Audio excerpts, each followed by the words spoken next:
Hey everyone, in this video, I'll show you how to use the VPN on any iPhone.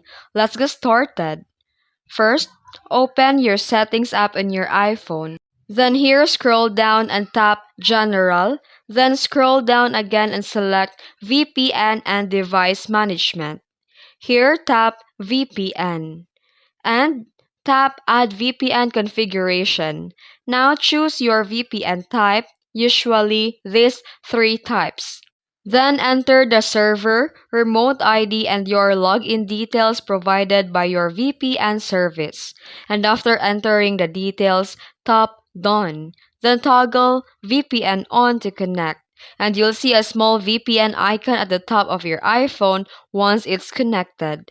And that's it. If you found this video helpful, don't forget to like and subscribe for more tutorials. Thanks for watching.